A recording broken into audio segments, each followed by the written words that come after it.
तो चलिए आपको आज के सबसे बड़े मुद्दे पर बताते हैं हर एक उस पहलू को जिसको लेकर अब संसद में भी चर्चा होने के आसार हैं। देश में बीएलओ की मौत का मामला लगातार इस पर सवाल उठ रहे हैं, खूब हंगामा हो रहा है। गांव से लेकर शहर तक और सड़क से लेकर संसद तक बीएलओ की मौत सुर्खियां बन रही हैं।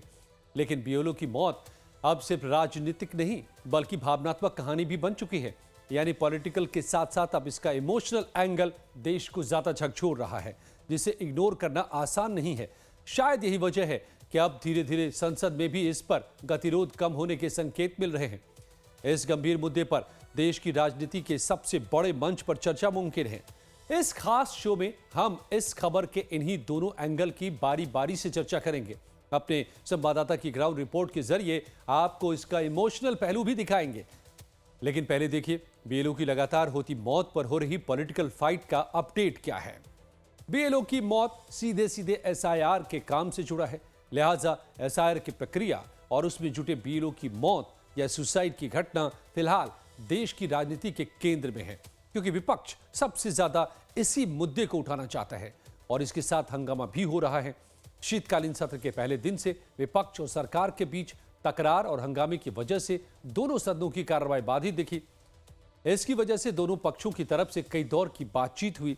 मंगलवार को संसदीय कार्य मंत्री किरेन रिजिजू की लोकसभा में विपक्षी दलों के फ्लोर लीडर्स से लंबी बातचीत हुई और आखिरकार पक्ष विपक्ष के बीच समझौते का रास्ता भी निकलता दिखा। 2 दिन तक चले हंगामे के बाद आज पीएसी की बैठक में फैसला लिया गया है। वंदे मातरम और चुनाव सुधारों पर चर्चा के लिए समय और तारीख तय कर दी गई है। तो मैंने आज भी स्पष्टीकरण किए हैं कि हम जब डिस्कशन के लिए तैयार हो जाते हैं, फिर 1-2 दिन आगे पीछे कब होगा वो बिजनेस और सारा व्यवस्था देख करके करना पड़ता है। अंत में सबने एग्री किया और आज मेरा चैम्बर में दोनों लोकसभा राज्यसभा के फ्लोर लीडर्स के साथ भी अनौपचारिक हमारा मीटिंग हुई थी। उसमें भी हमने आदान प्रदान सबका बात सुना। बाद में जब लोकसभा स्पीकर के चैम्बर में ऑल पार्टी का मीटिंग बुलाया गया, तब हमने इस मंडे पे वंदे मातरम और ट्यूसडे 9 दिसंबर को इलेक्शन रिफॉर्म्स हम चर्चा करेंगे और उसमें बाकी मुद्दे जो संबंधित है ला सकते हैं। तो बीएलओ की मौत को लेकर सबसे बड़े आरोप पश्चिम बंगाल में लगाए जा रहे हैं और इसे टीएमसी बड़ा मुद्दा बना रही है। लेकिन बीजेपी ये भी कह रही है कि मौत तो टीएमसी के दबाव की वजह से हो रही है। वो बोल रहा है इतना पेशार है, तब पेशार है तो 15 दिन 16 दिन 17 दिन में कैसे काम कर दिया? वो पेशार किस लिए है? टीएमसी के लिए ही है। उनका पैसा भी कम दे रहा है। वहाँ 18,000 करके देने के लिए कमीशन बोला, नहीं दे रहा है। अलग से वो डेटा एंट्री के लिए अपलोड करने के लिए अलग आदमी देने के लिए बोला, उनका बीएलओ के दिए कर रहा है। उनका ऊपर झूठा आरोप जो डेड है उनका भी डेड लिखने की मना कर रहा है। पेशार में है, गन पॉइंट में है, इसलिए जो मर रहा है उसके लिए मर रहा है। इसके जिम्मेदार ममता बनर्जी का टीम है, टीएमसी है। तो बीएसी यानी कि बिजनेस एडवाइजरी काउंसिल की बैठक में जो तय हुआ है उसके मुताबिक पहले सोमवार को दोपहर 12 बजे से वंदे मातरम पर 10 घंटे की चर्चा होगी। उसके बाद मंगलवार और बुधवार को चुनाव सुधारों पर चर्चा की जाएगी। इसके लिए भी 10 घंटे का ही वक्त तय किया गया है। अब विपक्ष का रिएक्शन भी सुन लीजिए। Today, 3:30 there was a BSc meeting. Honorable Speaker was present over the BSc meeting. That meeting discussed about the Vande Mataram debate and also electoral reforms. Means opposition raised the SIR. SIR club with the electoral reforms. Then Monday Prime Minister is available. That's why Monday the House will take up Vande Mataram morning to evening. Honorable Prime Minister is initiating the debate of Vande Mataram. Then Tuesday, Wednesday, the House will take up electoral reforms. तो उम्मीद है अब BLO की मौत पर चल रहा राजनीतिक हंगामा थम जाएगा। लेकिन बड़ा सवाल है कि बीएलओ की मौत कैसे रोकी जाए और उसकी वजह से कई घरों में बह रही उन आंसुओं को कैसे रोका जाए, जिसमें कोई बच्ची अपने पिता के लिए रो रही है तो कोई मां अपने बेटे के लिए रो रही है। और यह तस्वीर करीब करीब उन सभी राज्यों से आ रही है जहां पर एसआईआर कराया जा रहा है। जरा एक नजर देखिए बीएलओ की मौत को लेकर इस वक्त जो आंकड़े सामने आ रहे हैं।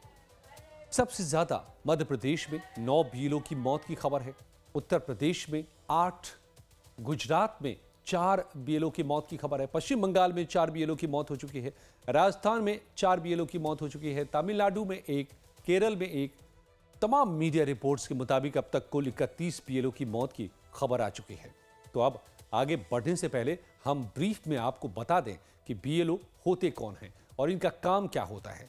इसके बाद आपके लिए इनसे जुड़ी पूरी कहानी और इनका दर्द समझने में आसानी हो सकती है। बीएलओ का मतलब होता है बूथ लेवल ऑफिसर। बीएलओ पर किसी एक बूथ की पूरी जिम्मेदारी होती है। बीएलओ आमतौर पर सरकारी कर्मचारी होते हैं।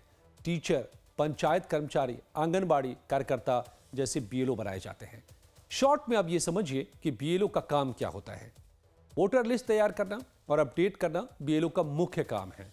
नए वोटर के आवेदन करना, नए वोटर जोड़ने के लिए ये भी बीएलओ करते हैं। मृत या ट्रांसफर हो चुके वोटर्स के नाम को भी हटाना बीएलओ की जिम्मेदारी होती है। वोटर के नाम, पता या उम्र में सुधार करना बीएलओ का काम होता है। वोटर के घर घर जाकर वेरिफिकेशन का काम भी बीएलओ करते हैं और दस्तावेजों की जांच करना, वोटिंग के दौरान वोटिंग स्लिप बांटना, ये सब बीएलओ की जिम्मेदारी में आते हैं। और इसी काम में लगे हुए बीएलओ इस वक्त एसआईआर के दौरान खुद को तनावग्रस्त पा रहे हैं। इस वक्त एसआईआर का काम देश के 12 राज्यों और केंद्र शासित प्रदेशों में चल रहा है। चुनाव आयोग ने 27 अक्टूबर 2025 को देश में एसआईआर का दूसरा चरण पूरा करने का आदेश जारी किया था।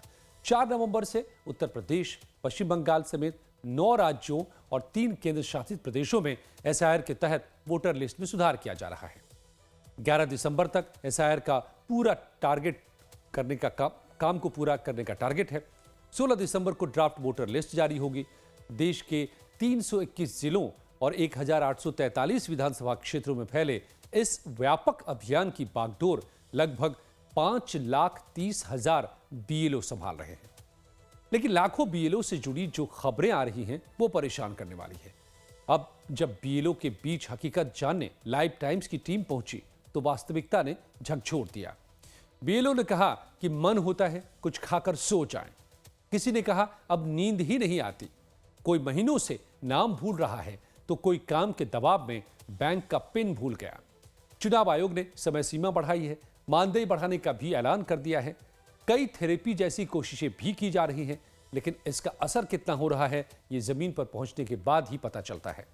अब बीएलओ की लगातार होती मौत से जुड़ी ग्राउंड रिपोर्ट देखिए। सबसे ताजा केस उत्तर प्रदेश के हाथरस का है, जहां एसआईआर के चलते डिप्रेशन में आए एक बीएलओ की अचानक मौत से इलाके में मातम पसर गया। ब्राह्मणपुरी गांव के रहने वाले कमलकांत शर्मा, जो एक बेसिक शिक्षक थे, सुबह जब घर से स्कूल जाने के लिए निकले तो कमलकांत शर्मा चक्कर खाकर गिर गए और अस्पताल पहुंचने से पहले ही रास्ते में उनकी मौत हो गई। सूचना मिलने पर पूरा जिला प्रशासन मौके पर पहुंचा, लेकिन पत्नी का साफ कहना है कि वो कई दिनों से एसआईआर के काम को लेकर भारी मानसिक दबाव में थे। परिजनों ने अधिकारियों पर ज्यादा काम करने का आरोप भी लगाया।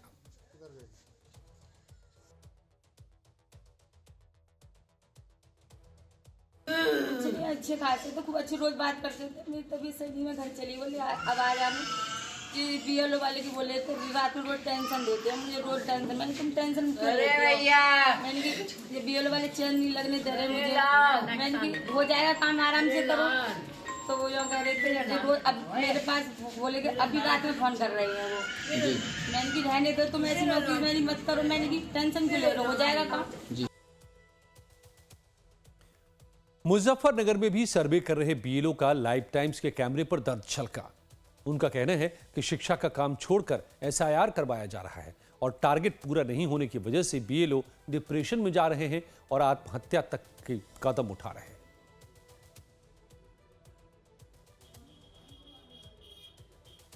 परेशानी इसमें कुछ नहीं है अगर देखा जाए, परेशानी ये है कि जो तहसील स्तर से ड्यूटी लगाई गई है, मेरा गांव जो है सराय रसूलपुर है। अगर मुझे फील्ड सराय रसूलपुर का ही मिलता तो मैं उसे आसानी से कर लेता। अब ड्यूटी लगा दी है खतौली, ये पड़ता है 8-10 किलोमीटर। अब मैं रोज बाइक से आता हूँ जाता हूँ और रोज 70 फोन आ रहे हैं, तो इसमें बहुत ज्यादा मानसिक दबाव की वजह ना घर पे फोन दे रहे, जो वोटर्स हैं बार बार फोन कर रहे हैं जी, क्योंकि आने जाने में भी समय लगा है, ठंड का समय है, तो तहसील वालों को ये देखना चाहिए। तो अब हम आपके सामने नोएडा शहर के बीचों बीच बसे एक गांव शरफाबाद की पूरी ग्राउंड रिपोर्ट दिखाते हैं।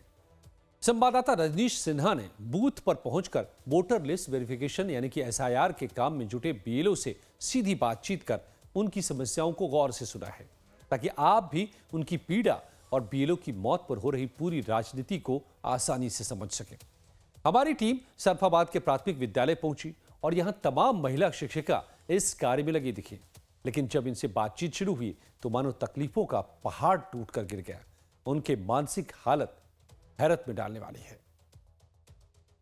एसआईआर का काम लगातार चल रहा है और 7 दिन की अवधि चुनाव आयोग ने बढ़ाई है, यानी 4 के बजाय 11 दिसंबर तक ये काम चलेगा, क्योंकि बीएलओस पर जिस तरीके से काम का प्रेशर है, ये महसूस किया गया कि काम कितना ज्यादा है, उसमें ज्यादा से ज्यादा बीएलओस के लिए समय बढ़ाकर एक राहत दी जाए। और देखिए लगातार जो काम है, इस वक्त हम सरफाबाद गांव में हैं और सरफाबाद गांव में किस तरीके से लगातार जो टीचर्स हैं वो जो बीएलओ की ड्यूटी निभा रही हैं, उनके हम काम दिखा रहे हैं आपको। एक साथ कई लोग यहाँ पर लगी हुई हैं। तमाम जो टीचर्स हैं ये खुद स्कूल बूथ पे भी काम करती हैं और फिर फील्ड में भी जाकर काम करती हैं लगातार। मैम, आप लोग दोनों जगह काम करती हैं? आप लोगों को दोनों जगह काम करना होता है? हाँ, लोगों को चुनौतियाँ क्या, सुबह निकल जाते हैं, दोनों हस्बैंड वाइफ दोनों ही वर्किंग होते हैं, तो वहाँ नहीं मिलते हैं, फिर उनको वहाँ दोबारा जाना पड़ता है। कई दफे हो आते हैं, कभी कुछ लोग मिल जाते हैं, कुछ नहीं मिलते, फिर यहाँ बुलाया जाता आसपास में पड़ोस में बोल देते हैं कि आप स्कूल पे भेज दीजिएगा। बस यही ज्यादा चुनौतियाँ होती हैं, जो मिलते नहीं लोग। ढूंढने में परेशानी है? हाँ, ढूंढने में है, क्योंकि किराएदार जो लोग जितने भी किराएदार है ना, वो उनमें से भी मतलब एक फैमिली का एक जगह नहीं है। अगर उनके हस्बैंड का मेरे पास है तो वाइफ का किसी और के पास है, तो बेटे का किसी और के पास है, ऐसे करके अलग अलग सबके फॉर्म है। मतलब सबको ही जाना पड़ता है, एक घर के लिए कम से कम 5 बार जाना पड़ता है। तस्वीर आपको हम दिखा रहे हैं, जो तमाम मैम है बता रही हैं कि सुबह से हम लोग निकलते हैं शाम तक। मैम, कैसा काम चल रहा है आपके? काम तो हमारी तरफ से तो बहुत अच्छा चल रहा है, लेकिन क्या है ना कि पब्लिक का भी सपोर्ट नहीं है। वो फोन करते हैं और कहते हैं कि भर दो, कर दो, करने के बाद स्क्रीनशॉट भेज दो, ऐसे रिएक्शंस आते हैं। हाँ, रूडली, बहुत ही रूडली, और ऐसा जैसे हो गया जैसे हम लोग किसी काम के नहीं रह गए। टीचर आप लोग। मैम, हंसी बता रही है कि बेबसी क्या है। मैम, चुनौतियां होंगी बहुत सारी। जो मैपिंग कर रहे हैं उसमें भी नहीं मिल पा रहा है, मैपिंग नहीं हो पा रही है। जो पहले वोटर रह चुके हैं 2003 में, उन्हें भी अपना नहीं पता है, तो ये सारा कुछ हमें ही करना पड़ रहा है। और गढ़ी चौखंडी के श्री कृष्ण इंटर कॉलेज में बीएलओ की भूमिका निभा रहे शिक्षक काफी परेशान दिखे। यहां बैठे 2 बीएलओ कई लोगों को ताबड़तोड़ कॉल लगाकर फॉर्म भरवाने में लगे हैं। जब हमारी टीम ने इनसे सवाल किया तो इनका दर्द बाहर निकल गया। बीएलओ कहने लगे, तनाव में तबीयत बिगड़ रही है, नींद पूरी नहीं हो रही, वोटर लिस्ट में मतदाताओं के नंबर नहीं हैं, जिन्हें ढूंढने में और परेशानी होती है, जिससे मानसिक अवसाद और बढ़ रहा है। इसमें सामने ये आ रही है कि जो वोट है वो वोट घर जाते हैं तो वो मिल नहीं रहे। तो वो कहते हैं कि फोन ड्यूटी पे गए हुए हम, शाम को आएंगे, कल आएंगे। ये परेशानी बहुत ज्यादा हो रही है। मिलने 2-2, 3-3 बार हम घर पे जा रहे हैं, घर पे कोई मिलता नहीं है। लेडीजें मिलती हैं तो वो कहती हैं कि हमारे पास कोई प्रूफ नहीं है। वो घर पे ड्यूटी ले गए अपने। मेंटल प्रेशर कितना है? प्रेशर सर बहुत ज्यादा है। चुनाव आयोग ने जो डेडलाइन बनाया है उसके अंदर बूथ लेवल अधिकारियों को घर घर जाकर काउंटिंग फॉर्म भरने और ऑनलाइन फीडिंग का टारगेट है। उत्तर प्रदेश में एसआईआर के काम में लगे कर्मियों पर जगह जगह एफआईआर भी दर्ज की गई है।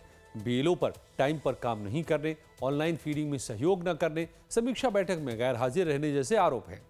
इन आरोपों और एक्शन के चलते बीएलओ डेडलाइन से पहले काम पूरा करने की जद्दोजहद में जुटे हैं और काफ़ी दबाव महसूस कर रहे हैं। हमारी टीम 3 महिला बीएलओ के साथ गौतम बुद्ध नगर जनपद के गांव में निकली तो आप खुद देख सकते हैं कि किस तरह गली गली घूमकर बीएलओ को मिन्नत करनी पड़ रही है और कहीं कहीं तो उन्हें झड़क भी दिया जा रहा है।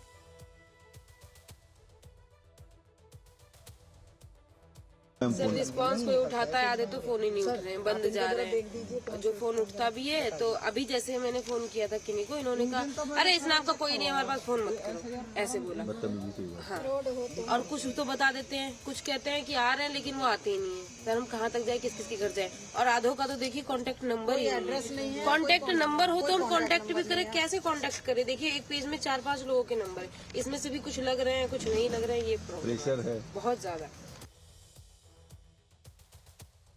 जब इस अभियान के बीच रजनीश से इनसे बातचीत की तो पहले ही वाक्य में इनके मुंह से निकला, मन करता है कुछ खाकर सो जाएं।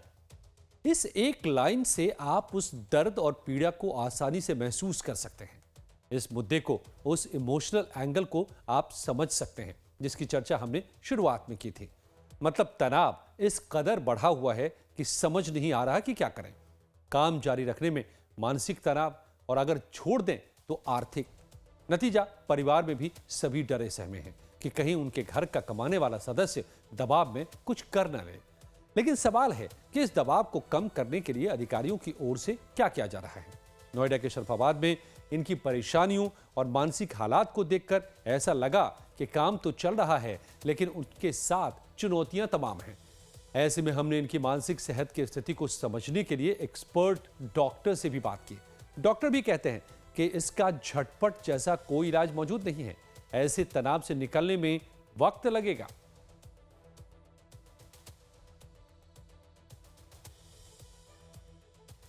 स्ट्रेस को हम दो चीजें होती है, एक होता है स्ट्रेस और एक होता है स्ट्रेसर।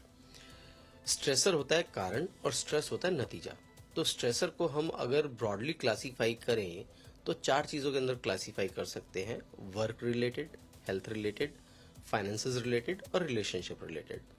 तो इसके अंदर ये वर्क रिलेटेड स्ट्रेसर है जिसकी वजह से स्ट्रेस आ रहा है। स्ट्रेस क्या होता है? जो हमारी शरीर के अंदर लक्षण आते हैं, चाहे वो मानसिक लक्षण है चाहे वो शारीरिक लक्षण है।